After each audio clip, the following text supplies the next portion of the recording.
بسم الله الرحمن الرحيم والسماء والطارق وما أدراك ما الطارق النجم الثاقب إن كل نفس لما عليها حافظ فلينظر الإنسان مما خلق من ماء دافق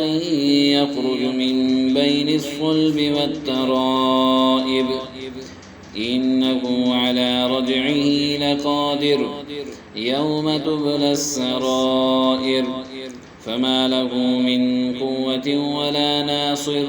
والسماء ذات الرجع والأرض ذات الصدع إنه لقول فصل وما هو بالهزل إنهم يكيدون كيدا وأكيد كيدا فمهل الكافرين أمهلهم رويدا.